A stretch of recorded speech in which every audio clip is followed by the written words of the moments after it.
Assalamualaikum warahmatullahi wabarakatuh. A'udzu billahi minasyaitonir rajim. Bismillahirrahmanirrahim. Alhamdulillahilladzi arsala rasulahu bil huda wa dinil haqqi liyudhhirahu 'alad dini kullih walau karihal musyrikun. Asyhadu an la ilaha illallah wahdahu la syarikalah wa asyhadu anna Muhammadan abduhu wa rasuluhu la nabiyya ba'dah. Qala Allah Ta'ala fil kitabil karim. A'udzu billahi minasyaitonir rajim. Wa may yuhajir fi sabilillahi yajid fil ardi muraghaman katsiran wasa'a. Wa may yakhruj min baitihi muhajiran ila Allahi wa rasulihi thumma yudrikhul mautu faqad waqa'a ajruhu 'ala Allahi wa kana Allahu ghafurur rahima. Barang siapa berhijrah di jalan Allah, niscaya mereka mendapati di muka bumi ini tempat hijrah yang luas dan rizki yang banyak. Barang siapa keluar dari rumahnya dengan maksud berhijrah kepada Allah dan Rasul-Nya, kemudian kematian menimpanya sebelum sampai ke tempat yang dimaksud, maka sungguh telah tetap balasannya di sisi Allah, mendapatkan balasan pahala hijrah, dan adalah Allah Maha Pengampun lagi Maha Penyayang. Pemirsa dan pendengar yang dirahmati oleh Allah, sebab disyariatkan hijrah pada masa permulaan Islam yang berkenaan dengan ihwal individu dan jamaah. Yang pertama, menjauhkan diri dari tertindas dalam perkara-perkara agama ke suatu tempat orang muslim merdeka menurut keyakinannya untuk menegakkan syiar-syiar agamanya. Yang kedua, menuntut ilmu agama dan biaya untuk menuntut ilmu itu. Pada masa Nabi Sallallahu Alaihi Wasallam, pengutusan para dai dan pemberi petunjuk terhambat karena kaum musyrikin yang mempunyai kekuatan itu menghalang-halangi mereka dalam melaksanakan tugasnya. Setiap orang yang bermukim di sebuah negeri yang tidak terdapat para ulama yang menegakkan hukum-hukum agama wajib berhijrah ke negeri lain untuk mempelajari perkara-perkara agama dan hukum-hukum syariat. Di samping itu, bahwa berdakwah itu tidak boleh terputus atau terhenti, mencari ladang yang lain untuk menaburkan benih-benih kebenaran. Yang ketiga, berhijrah itu menyelamatkan akidah dari pencemaran yang dilakukan oleh orang-orang musyrik yang tak pernah berhenti merusak keimanan seseorang. Yang keempat, dengan hijrah akan lebih tenang di dalam melakukan ibadah, sementara bobot iman akan makin mantap dan perjuangan akan jalan terus. Yang kelima, dengan hijrah itu merupakan penjabaran sikap yang tegas, pendirian yang kuat, dan tidak berputus asa, apalagi menyerah, dengan cara mencari suasana yang lebih aman sehingga mampu menyusun kekuatan. Pemirsa dan pendengar yang dirahmati oleh Allah, orang-orang yang berhijrah bersama Rasulullah Sallallahu Alaihi Wasallam dikenal dengan sebutan muhajirin. Sedangkan orang yang menerima muhajirin itu disebut dengan golongan Ansar. maka kita perlu mengambil hikmah di balik peristiwa hijrahnya Rasulullah dari Mekah ke Madinah, di mana Madinah masyarakatnya yang beriman itu memiliki karakter yang digambarkan oleh Allah Subhanahu wa Ta'ala pada Quran surat Al-Hasr ayat 9, walladzina tabawwa'ud dara wal imana min qablihim yuhibbuna man hajara ilaihim wala yajiduna fi sudurihim hajatam mimma utu wa yu'thiruna ala anfusihim walau kana bihim khasasah wa may yuqa shuha nafsihi faulaika humul muflihun. Dan orang-orang yang telah menempati kota Madinah dan telah beriman, yaitu golongan Ansar, sebelum kedatangan mereka Muhajirin, mereka mencintai orang-orang yang berhijrah kepada mereka, dan mereka tiada memiliki keinginan di dalam hati mereka terhadap apa-apa yang diberikan kepada mereka Muhajirin, dan mereka mengutamakan Muhajirin atas diri mereka sendiri, sekalipun mereka memerlukan apa yang mereka berikan itu. Dan siapa yang dipelihara dari kekikiran dirinya, mereka itulah orang-orang yang beruntung. Isar secara bahasa bermakna melebihkan orang lain atas dirinya sendiri dalam urusan-urusan dunia. Sifat ini termasuk akhlak mulia yang sudah mulai pudar di masa kita sekarang ini. Padahal akhlak mulia ini adalah puncak tertinggi dari ukhuwah Islamiyah dan merupakan hal yang sangat dicintai oleh Allah Subhanahu wa Ta'ala dan juga dicintai oleh setiap makhluk.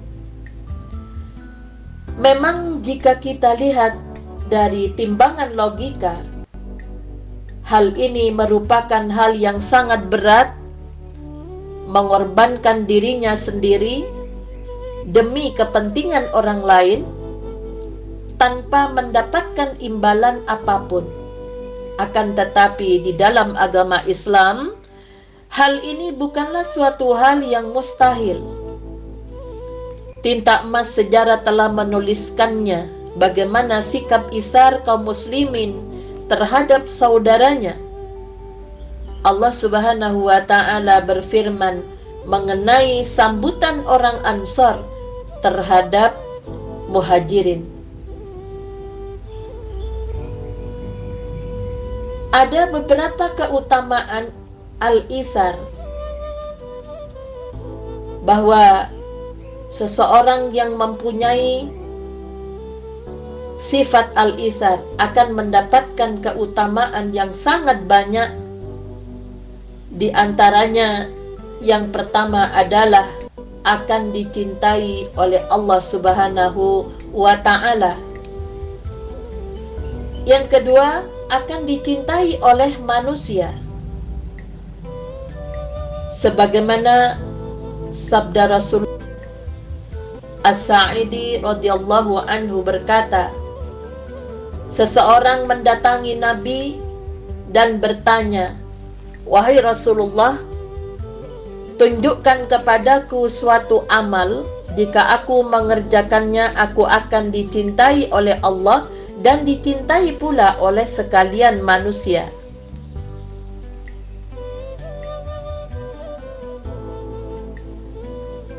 Pada riwayat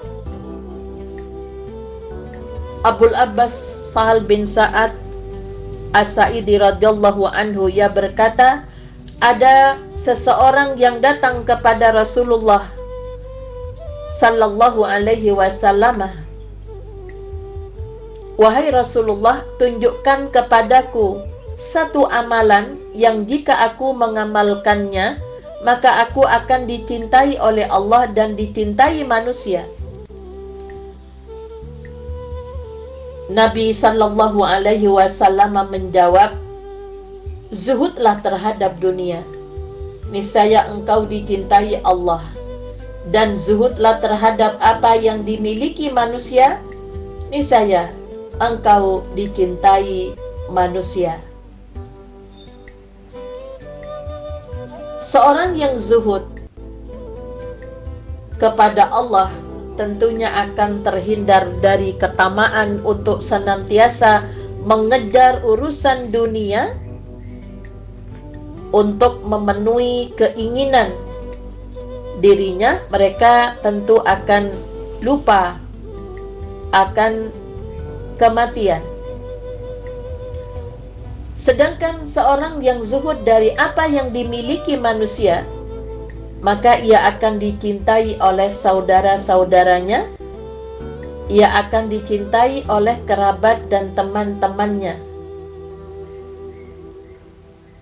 Zuhud terhadap apa yang dimiliki manusia apabila memberikan hak-haknya yang menjadi hak orang lain, maka ini tentunya akan disukai oleh sesama manusia.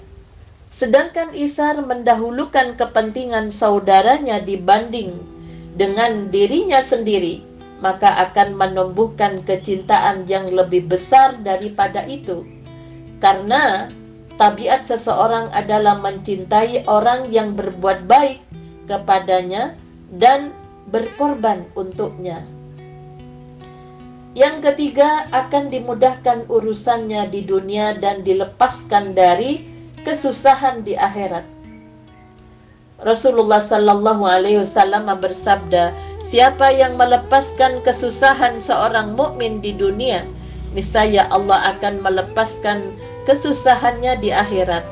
Siapa yang memudahkan orang yang kesusahan, niscaya Allah akan memudahkan urusannya di dunia dan di akhirat. Siapa yang menutup aib seorang muslim, niscaya Allah akan menutupi aibnya di dunia dan akhirat. Dan Allah selalu menolong hambanya jika hamba tersebut menolong saudaranya.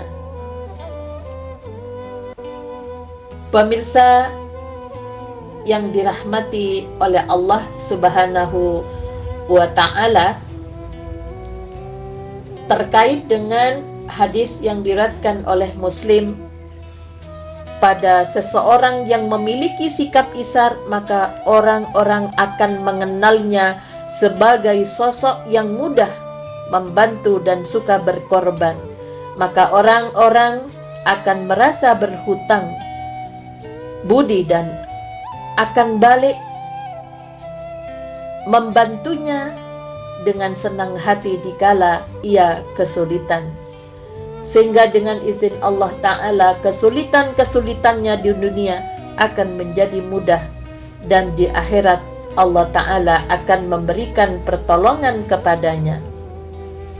Jadi menutup aib sesama muslim, apa yang menjadi kekurangan, apa yang menjadi hal yang terkait dengan privasinya, jangan sampai disebarluaskan kepada orang lain tanpa tujuan yang dibenarkan oleh agama. Yang keempat, akan tumbuh ikatan ukhuwah Islamiyah yang erat dan kuat di antara sesama muslim. Sebagaimana hadis yang diriwayatkan oleh Bukhari, Rasulullah sallallahu alaihi wasallam bersabda, agar supaya satu sama lain saling memberi hadiah, niscaya kalian akan saling mencintai. Pemirsa dan pendengar yang dirahmati oleh Allah, bahwa peristiwa hijrahnya Rasulullah sallallahu alaihi wasallam ke Madinah kita jadikan pelajaran. Allah memerintahkan memberikan petunjuk ke Madinah karena orang-orang Madinah memiliki akhlakul karimah yang begitu tinggi. Mereka mengutamakan orang lain di dalam urusan-urusan keduniaan daripada dirinya sendiri. Mudah-mudahan kita bisa meningkatkan kembali potensi yang telah diberikan oleh Allah. Kalau manusia itu diberi oleh Allah potensi untuk saling menyayangi, saling mencintai antara satu dengan yang lainnya. Mudah-mudahan ibadah yang kita lakukan akan menguatkan kepribadian kita sehingga kita tampil sebagai pribadi muslim yang berakhlakul karimah, yang berupaya untuk menyelamatkan saudaranya sesama muslim di tengah-tengah era digital yang kadang-kadang kita lepas kontrol, satu sama lain saling menghina, saling menebar aibnya, yang di situ kadang tidak kita rasakan bahwa itu akan merendahkan sifat yang mulia yang telah diberikan oleh Allah Subhanahu wa ta'ala kepada orang-orang yang beriman dengan potensi fitrah, kecenderungan kepada kebenaran, kebaikan yang sudah ditanamkan oleh Allah kepada manusia. Mudah-mudahan kita bisa menjaganya. Nasrum minallah wa fathun qarib wa basyiril mu'minin. Walhamdulillahi rabbil alamin. Assalamualaikum warahmatullahi wabarakatuh.